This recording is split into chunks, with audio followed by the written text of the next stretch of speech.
Hi friends, ನಾನಿವತ್ತು ಮುರುಗನ ಹುಳಿ ಮಲೆನಾಡಲ್ಲಿ ಹೆಚ್ಚಾಗಿ ಮಲೆನಾಡು ಭಾಗದಲ್ಲಿ ಈ ಹುಳಿ ಕಂಡುಬರುತ್ತೆ. ಇದಕ್ಕೆ ಮುರುಗನ ಹುಳಿ ಅಂತ ಹೆಸರು.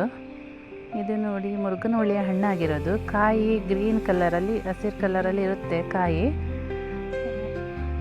ಇದು ನೋಡಿ, ಸ್ವಲ್ಪ ಹಣ್ಣಾಗಿರುವಂಥದ್ದು.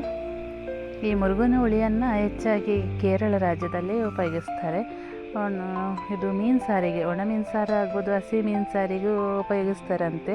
ನಮ್ಮ ಕರ್ನಾಟಕದಲ್ಲಿ ಅಷ್ಟಾಗಿ ಉಪಯೋಗಿಸೋದಿಲ್ಲ ಸಾಂಬಾರಿಗೆಲ್ಲ.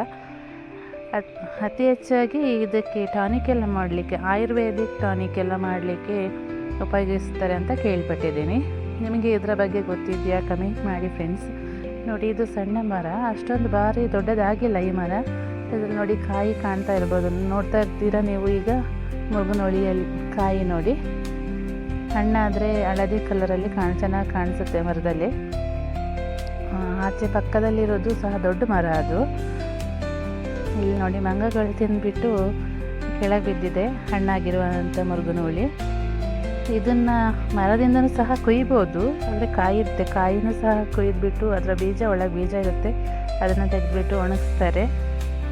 ಈಗ ಮಳೆಗಾಲದಲ್ಲಿ ಒಣಗಿಸೋದು ಕಷ್ಟ. ಅದು ಒಣಗಿಸುವ ವಿಧಾನ ನಾನು ಮುಂದೆ ತೋರಿಸ್ತಿದ್ದೀನಿ. ಯಾರು ವಿಡಿಯೋನ ಕಂಪ್ಲೀಟಾಗಿ ನೋಡಿ, ಆವಾಗ ಮುರುಗನ ಹುಳಿ ಹೇಗೆ ಮಾಡ್ತಾರೆ ಅಂತ ನಿಮಗೂ ಸಹ ಗೊತ್ತಾಗುತ್ತೆ. ಮಧ್ಯದಲ್ಲಿ ಕಪ್ಪೆ ಒಂದು ಕಾಣಿಸ್ಲಿಕ್ಕೆ ಸಿಕ್ತು, ಅದರ ಸಹ ವಿಡಿಯೋ ಮಾಡಿದ್ದೀನಿ ಫ್ರೆಂಡ್ಸ್.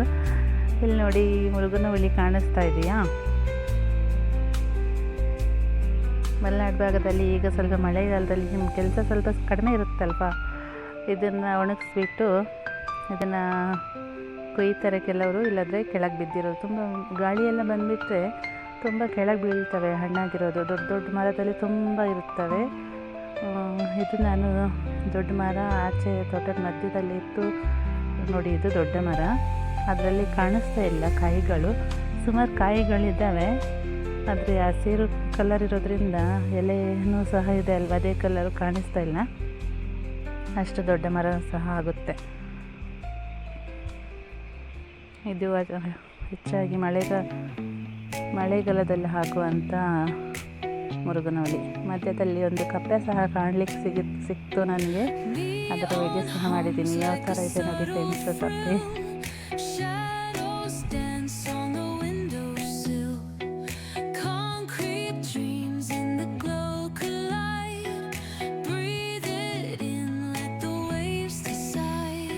ನೋಡಿ, ಇದು ಒಣಗಿಸ್ಲಿಕ್ಕೆ ಹಾಕಿರೋದು. ಈಚೆ ಸೈಡ್ ಕಪ್ಪಾಗಿ ಕಾಣ್ತಾ ಇರೋದು ಒಣಗಿರೋದು, ಸಾಧಾರಣ ಒಣಗಿದೆ. ಇವಾಗ ನಾವು ಅಲ್ಲಿ ಮರದಿಂದ ಕೆಳಗೆ ಬಿದ್ದಿರುವಂತಹ ಮುರುಗನ ಹುಳಿಯನ್ನು ಇದು ಬೀಜ ತೆಗೆದುಬಿಟ್ಟು ಒಣಗಿಸ್ಲಿಕ್ಕೆ ಹಾಕಿದ್ದು. ಈ ಥರ ತಟ್ಟೆ ಸಹಾಯದಿಂದ ನೋಡಿ, ಅಡಿಗಡೆ ಈ ಥರ ಬೆಂಕಿ ಹಾಕಿಬಿಟ್ಟು ಒಣಗಿಸೋದು. ಅದು ಹೊಗೆಯಲ್ಲೇ ಒಣಗಬೇಕು, ಅದು ಬೆಂಕಿಯ ಹಬೆಯಲ್ಲೇ ಒಣಗಬೇಕು. ಈ ಮಳೆಗಾಲದಲ್ಲಿ ಏಲಕ್ಕಿ ಎಲ್ಲ ಒಣಗಿಸ್ತಾರಲ್ವ, ಆ ಟೈಪ್. ಈಗೇನು ಡ್ರೈಯರ್ ಇರೋದ್ರಿಂದ ಏಲಕ್ಕಿ ಒಣಗಿಸೋದು ಸುಲಭ ಇದೆ. ಇದು ನೋಡಿ, ಈ ಥರ ಮಾಡ್ತಾರೆ. ನಮ್ಮ ಮಲೆನಾಡಲ್ಲಿ ಇವಾಗ ಮಳೆಗಾಲದಲ್ಲಿ ಸ್ವಲ್ಪ ತೋಟದ ಕೆಲಸ ಎಲ್ಲ ಕಡಿಮೆ ಇರೋದ್ರಿಂದ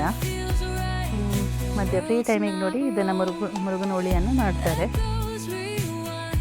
ಇದು ನಮ್ಮ ಕಡೆ ಜಾಸ್ತಿಯಾಗಿ ಯೂಸ್ ಮಾಡಲ್ಲ, ಆದರೆ ಮೀನು ಸಾಂಬಾರಿಗೆ ತುಂಬ ಚೆನ್ನಾಗಾಗುತ್ತೆ ಹುಳಿ, ತುಂಬ ಟೇಸ್ಟ್ ಆಗುತ್ತೆ ಅಂತ ಕೇಳ್ಪಟ್ಟಿದ್ದೀನಿ ನಾನು.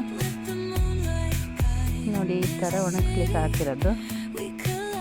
ಈ ಥರ ಹೆಚ್ಚಿಬಿಟ್ಟು ಅದರ ಬೀಜ ತೆಗಿಬೇಕು. ಮಧ್ಯದಲ್ಲಿ ಬೀಜ ಇರುತ್ತೆ. ಮಂಗಗಳು ಇದನ್ನು ಅದೇ ಸಿಪ್ಪೆನ ತಿನ್ನೋದಿಲ್ಲ ನೋಡಿ, ಒಳಗಡೆ ಬೀಜ ತಿನ್ನೋದು. ಮಂಗಗಳು ಮತ್ತು ಅಳಿಲು ತಿಂತವೆ ಇದ್ರ ಬೀಜನ.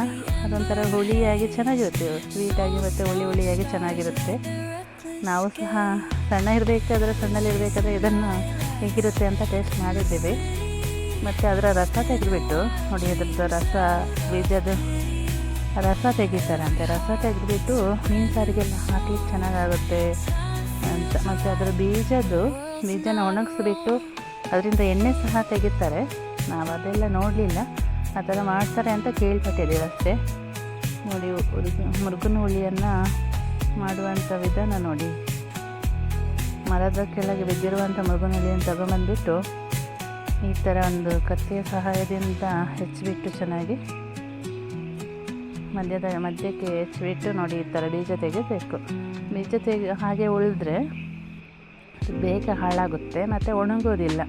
ಬೀಜ ಸ್ವಲ್ಪ ಗಟ್ಟಿ ಇರೋದ್ರಿಂದ ಈ ಥರ ತೆಗೆದುಬಿಟ್ಟು ಆ ಥರ ತಟ್ಟಿಯ ಸಹಾಯದಿಂದ ಅದಕ್ಕೆ ಬೆಂಕಿ ಹಾಕ್ಬಿಟ್ಟು ದೊಡ್ಡ ದೊಡ್ಡ ಸೌದೆ ತಗೊಬಂದ್ಬಿಟ್ಟು ಬೆಂಕಿ ಹಾಕಿ ಕೆಂಡದ ಅದರ ಹಬೆಯಲ್ಲೇ ಇದು ಬೇಯಬೇಕದು, ಬೆಂದಾಗುತ್ತೆ. ಆಮೇಲೆ ನೋಡಿ ಆ ಥರ ಡ್ರೈ ಆಗುತ್ತೆ. ನಾನು ತೋರಿಸ್ತಾ ಅಲ್ವಾ, ಆವಾಗ ಡ್ರೈ ಆದಮೇಲೆ ತುಂಬ ಕೈಗೆಲ್ಲ ಅಂಟ್ಕೊಳ್ದಿದ್ರೆ ಆವಾಗ ಒಣಗಿದೆ ಅಂತ ಅರ್ಥ. ಇದರಲ್ಲಿ ಮಧ್ಯದಲ್ಲಿ ಬೀಜ ಎಲ್ಲ ಇದೆ ಅಲ್ವಾ, ಮೇಣ ಸಹ ಇದೆ, ಮೇಣನೂ ಸಹ ಇದೆ ಅದರಲ್ಲಿ. ಇದು ನೋಡಿ ಸಾಧಾರಣ ಒಣಗಿರುವಂಥದ್ದು.